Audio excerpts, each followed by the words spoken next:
Boys, listen, I'm about to go to bed, but I just ended stream. A couple of people still talking in chat. Listen to this amazing music. This is the in-game music for the Monarch scenario. Holy crap. Initial thoughts of Master Duel. Initial day one review, if you will. Oh my god, it's so good. I love this game. This game is really good, and I'm gonna go over a couple of reasons why. I'm gonna go over a couple of reasons it's not so amazing, but we'll get to them in time. So first and foremost, probably what's super important is the title of the video. Is Master Duel more free to play than Duel Links? And in my opinion, yes, 100%. This game is way more free to play than Duel Links has ever been in its lifespan. I've played Duel Links since day one, and we had a lot of people in chat talking about how Konami's, they're going to make it pay to win later down the road, blah, blah, blah, blah, blah. The basics in Master Duel are so much better than what we have in Duel Links. And for one real reason alone. When you go into your deck builder here, and you look up any of these cards, every single card in the game is searchable and craftable, right? So if I wanted to play Book of Moon, there we go, hold on, there you go, Book of Moon, you can see it's actually a rare in Master Duel, but pretend this was a UR. I have right now 0, right? In Duel Links, I would have to go and buy money, buy packs, whatever the case may be. In Master Duel, not so much the case. It takes crafting resources, which you can see at the top there, my crafting resources. Each card at a basic foil, if you dismantle it, you get 10 points. And to make a card, you need 30 points of whatever rarity you're trying to break down. So if I wanted a rare Book of Moon, I have 0 of them. I can literally just click this, generate, 1, 2, 3, boom. I have 3 Book of Moon. And one of them ended up being glossy, so that's pretty fucking cool. This applies to even UR cards, right? So if you are a free-to-play player, you can literally just come in here, grab all your free gems, aim for a deck, and then whatever you don't want to keep from that deck, you just dismantle and turn it into your UR currency, and then you turn around and just buy whatever deck you were looking for to begin with, right? This also helps, assuming that in the future they don't like paywall, like you can't craft like new cards or something like that. Assuming that doesn't happen, you can just stockpile these once you kind of get going.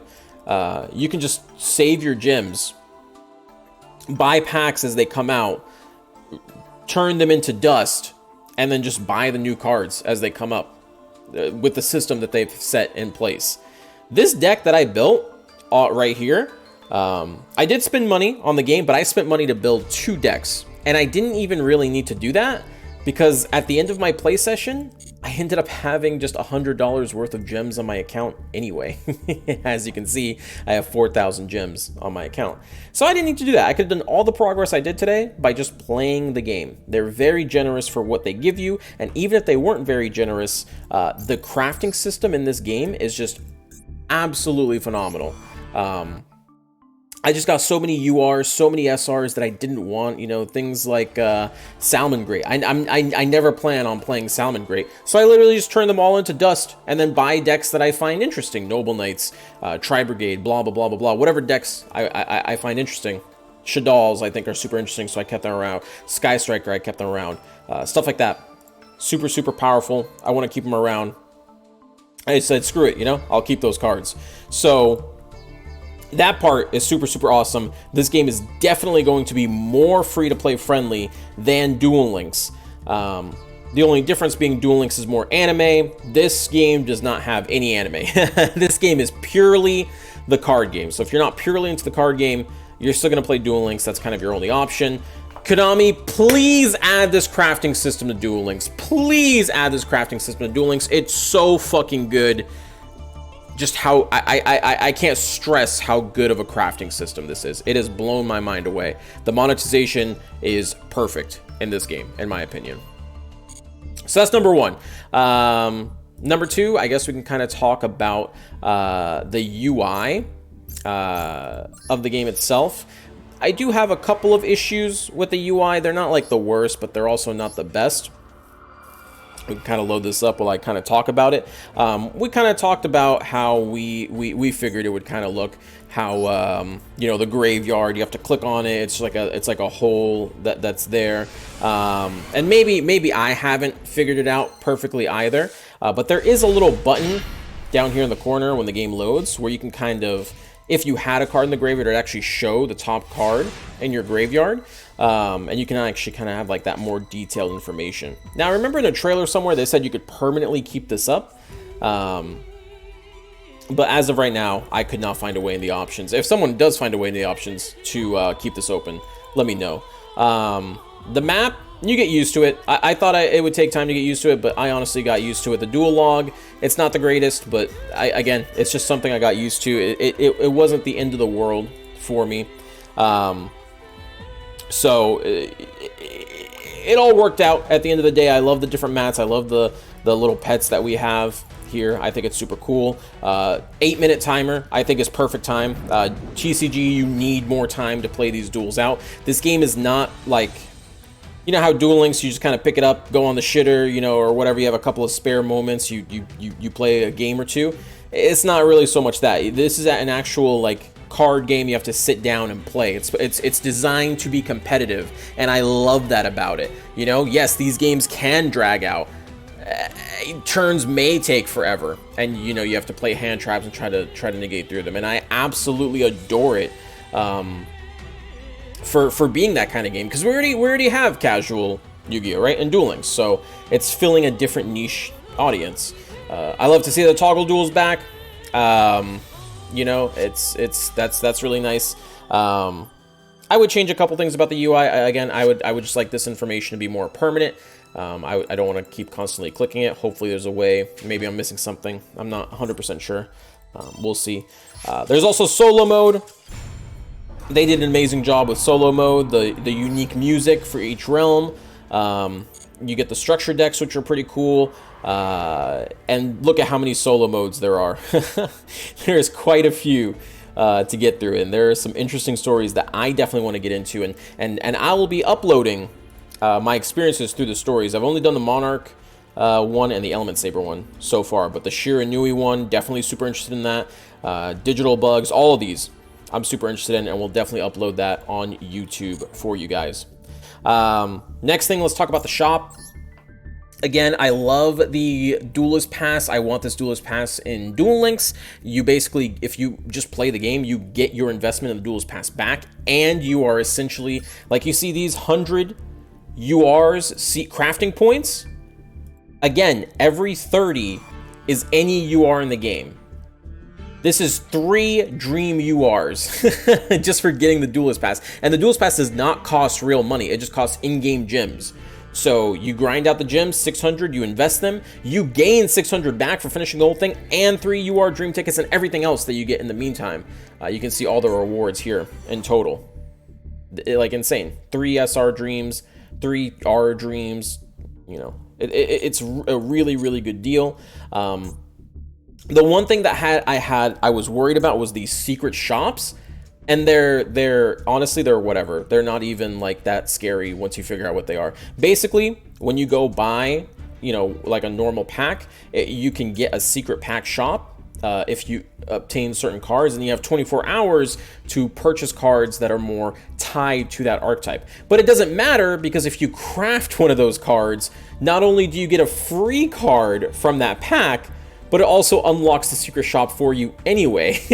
So, and again, you're pulling from these packs just to get crafting materials half the time. You might get lucky and get the card you're looking for, and that can save you your crafting materials, which is super awesome, especially if you're spending real money. But at the end of the day, if it's like a UR card, you're probably just gonna go through a couple packs, get your materials to dismantle, and then you're gonna buy the individual card that you're looking for. It just makes more sense to do that, especially once you get more resources than you actually need, right? So keep that in mind. Now, one thing while we were looking through this that was super interesting is when you actually look at the how many packs are in here.